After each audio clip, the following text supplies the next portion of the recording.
Hello everybody and welcome back to the Night Garden. I am Vamp and I'm here to talk to you about art today. And today I wanted to talk about 30-day challenges, kind of how to approach them, what purpose they serve, that kind of thing. So while we are talking about this, I have day 1 of Swordtember playing on the video. So what is the point of a 30-day challenge? Supposedly, it takes 27 days to form a habit, so the point of a 30-day challenge is to get you into the habit of doing something daily.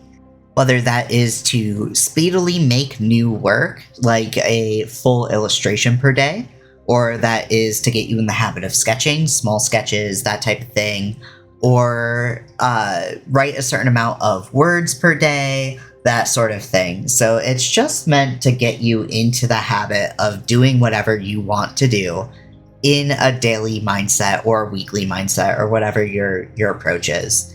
I personally have always approached these in sort of a do it when you have time mentality. So like my first time doing Inktober, for example, I was still going to school full-time and working full-time. I worked overnights and I went to school full-time during the day. So I didn't have a lot of time to sleep, let alone a lot of time to draw outside of school. So I was like, okay, I have to do bulk things on Saturdays. And I wound up failing that spectacularly. And that's because I wound up getting overwhelmed going, well, there's no way that I'm going to be able to win this challenge anyway. And that's something that I want to talk about, a caveat about how you approach these. You don't want to approach these in such a way that you give up after missing a day or if you can't get as much done as you'd like to for each prompt, because nothing exists in a vacuum, right? You don't want to have a situation where it's like, okay, I need to get 15 drawings done in one day because I am 15 days behind. So the thought process is to just kind of get to it when you have time or build in a block of time on top of what you're already doing so that it's not overwhelming for you. The way that I am currently doing this challenge is I'm trying to bulk do multiple prompts each time I sit down to work on it. And I'm not letting myself go over 3 hours for each prompt. So the reason why I'm doing this is because I actually started Swordtember early. I started it on the 30th of August in my sketchbook, and then I was going to digitize them and make really polished, beautiful designs out of them. But I got some pretty intense family news at the end of August and I wound up stopping before I started, essentially. I didn't pick the prompts back up until the 16th, and I started digitizing the ones that I already had on the 17th. So I've only got about 13 days left as of recording this to actually get these done. And that's totally fine. I probably will not get these done by the end of September, but I'm going to get them done anyway, regardless, right? Because the idea is to create a habit, and I already have the habit of drawing every day. If you have something going on that's stressing you out, making it so that you have less energy, do not try to guilt yourself into drawing. It's just not going to work. You're going to wind up hating that you're doing that thing, and then you're going to wind up burning out and needing a longer break from it. So when it comes to these 30-day challenges, if you already have the habit, then don't worry about it. If you like the prompts, then keep them in your back pocket for something that's not part of the challenge. Or if you really want to get stuff done in 30 days, maybe try combining some of the prompts or doing something that is a little bit lower key, like sketches in your sketchbook, something like that. These aren't meant to be full polished things. Like, I've been a professional illustrator freelancing for 4 years now, and I don't know of a single artist that can whip out 30 pieces, one per day, that are fully rendered, actualized pieces. Like, a lot of them will be sketches, a lot of them will be half-formed thoughts. You have days where you don't have as much energy as other days, and that's okay. So long as you are forming a habit, that's the thing that matters. So Give yourself a bit of a break when it comes to these things. Don't, go as hard as you possibly can and then wind up not being able to touch your craft for the next 3 months because it is something that is stressing you out more than it's helping. Another thing about 30-day challenges is that there are a lot of them out there. There is one happening in any given month. Like Swordtember is just one that I happened around. Inktober isn't the only one that goes on in October. There's also like Drawloween, there are monster ones, there's March of Robots in March, there's Funguary in February. Like, there are so many different art challenges that you can do at any given point in the year. If September is not a good time for you, or October is not a good time for you, or, even when it comes to like writing, I know there's been controversy around NaNoWriMo lately, but that's like one that a lot of people do for writing.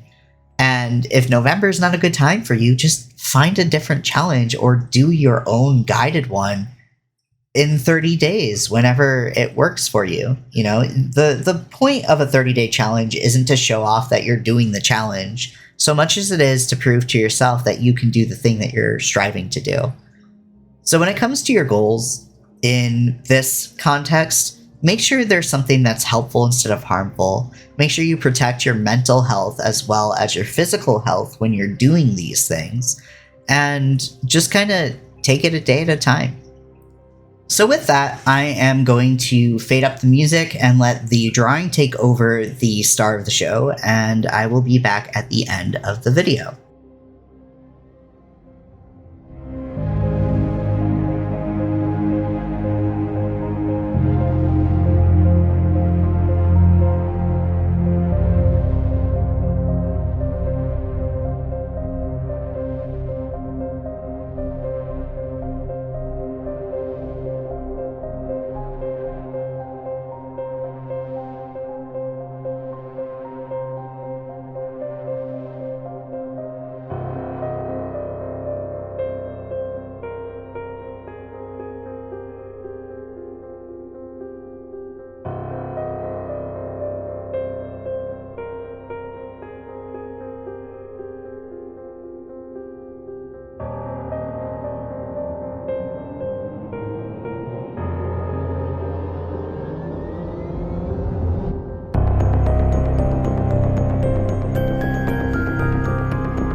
If you made it to this point of the video, then thank you for watching. If you like hearing me talk about these art topics and watching what I do, then please like and subscribe. And if you like what I do, consider supporting. I've got a Patreon that you could take a look at. I have a Ko-fi you could take a look at. And I also have tutorials and prints for sale through Gumroad or my website. So take a look at those things. There's links in the description below. And as always, I hope that you are all taking care of yourselves, drink your water, and do what you can. And I will be back next Friday with a new Versus Pro episode. Thanks for watching, everybody. Bye-bye.